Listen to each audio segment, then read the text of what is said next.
यह कहानी है जब बुद्ध किसी स्थान पर प्रवचन दे रहे थे। एक आदमी बार बार उनकी बातों में बाधा डाल रहा था, अपने विचारों को प्रकट करते हुए। उसका व्यवहार बहुत ही अत्यधिक और निरंतर था। बुद्ध उसके इस व्यवहार को नोट करते रहे, लेकिन उनकी ध्यान और शांति को किसी भी प्रकार का प्रभाव नहीं पड़ा। वे बस उसकी बातों को सुनते रहे और उनकी सहायता करने की कोशिश करते रहे। एक दिन बुद्ध ने अपने शिष्यों से पूछा, क्या आपको पता है कि उस आदमी के विचार का मुख्य कारण क्या है? शिष्य ने कहा, गुरुदेव, उसका गर्व और अभिमान है जो उसे अन्य लोगों की बातों को सुनने से रोकता है।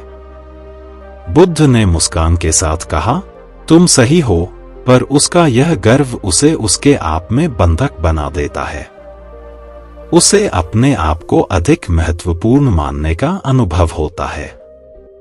फिर बुद्ध ने उस आदमी को बुलाया और उससे पूछा, तुम्हें अब तक क्यों नहीं समझ आया कि अन्य लोगों के विचार भी महत्वपूर्ण हो सकते हैं?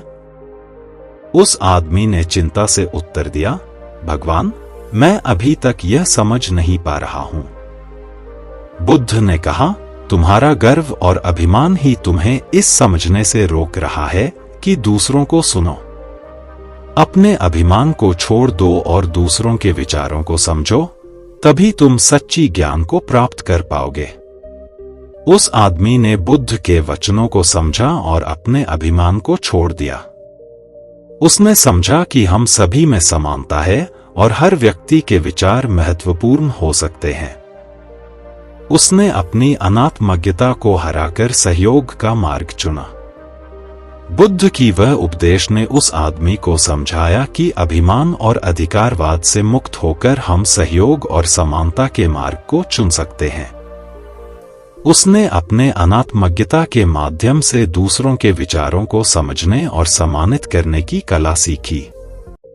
इस कथा से हमें यह सीखने को मिलता है कि जब हम अपने अहंकार को छोड़कर दूसरों के साथ सहयोग करते हैं, तो हम सच्चे ज्ञान और समृद्धि की ओर अग्रसर होते हैं। यह हमें एक उच्चतम स्तर की बोधगम्यता और आत्मविकास की दिशा में आगे बढ़ने में मदद करता है। बुद्ध की यह कथा हमें यह भी सिखाती है कि हमें हमेशा खुले मन से दूसरों के विचारों को स्वीकार करना चाहिए। अभिमान और अधिकारवाद हमें वास्तविक समृद्धि से दूर ले जाते हैं, जबकि सहयोग और समानता हमें समृद्धि और सामर्थ्य में वृद्धि का मार्ग प्रदान करते हैं। इस कहानी से हमें यह भी समझ मिलता है कि सहयोग और समानता ही समाज के निर्माण में महत्वपूर्ण है। जब हम एक दूसरे के साथ मिलकर काम करते हैं और अपने अहंकार को छोड़ते हैं, तो हम समृद्धि और सफलता के पथ पर अग्रसर होते हैं। इसके अलावा हमें दूसरों के विचारों का सम्मान करना और उनसे सीखने की क्षमता भी विकसित करनी चाहिए। बुद्ध की यह कथा हमें ध्यान में लाती है कि जीवन में सच्चे समृद्धि और खुशियां सिर्फ अपने लिए ही नहीं, बल्कि दूसरों के साथ सहयोग करते हुए ही प्राप्त होती हैं। जब हम अपने आसपास के लोगों के साथ सहयोग करते हैं और उनके साथ एक साझा दृष्टिकोण बनाते हैं, तो हम समृद्धि, शांति और संतोष की स्थिति को प्राप्त कर सकते हैं। बुद्ध की यह कहानी हमें यह सिखाती है कि हमें अपने अहंकार को छोड़कर दूसरों के साथ मिलकर जीवन को बेहतर बनाने का प्रयास करना चाहिए। इसके अलावा यह कथा हमें यह भी याद दिलाती है कि बुद्ध जैसे शिक्षक हमें अपने व्यवहार से नहीं, बल्कि अपने उपदेशों और उदाहरण से सिखाते हैं। उनकी कथाएं हमें समझने की क्षमता, धैर्य और दूसरों के प्रति सम्मान की शिक्षा देती हैं। इस रूप में हम सभी को बुद्ध की यह कहानी से कुछ न कुछ सीखने के लिए मिल सकता है, जिससे हम समृद्धि, शांति और सहयोग की ओर अग्रसर हो सकते हैं। बुद्ध की यह कहानी हमें ध्यान दिलाती है कि हमें अपने आत्मविकास के प्रति समर्पित रहना चाहिए और दूसरों के साथ सहयोग करते हुए आत्म साक्षात्कार की ओर बढ़ना चाहिए।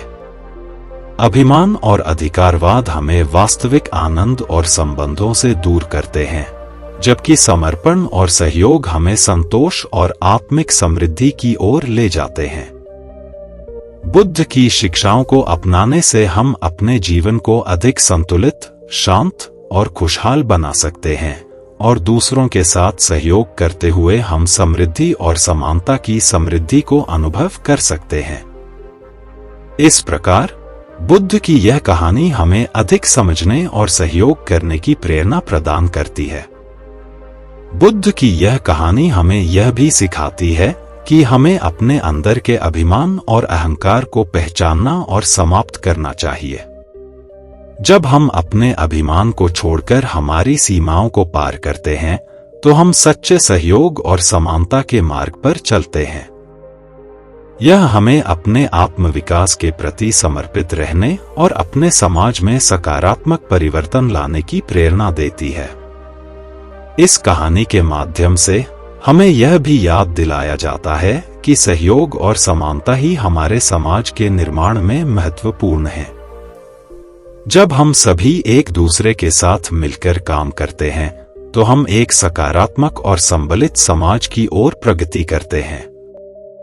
इसलिए बुद्ध की यह कथा हमें समृद्धि, शांति और समानता की दिशा में आगे बढ़ने के लिए प्रेरित करती है। दोस्तों, हम आशा करते हैं कि आपको यह वीडियो कहानी पसंद आई होगी, तो वीडियो को लाइक और चैनल को सब्सक्राइब जरूर करें। धन्यवाद।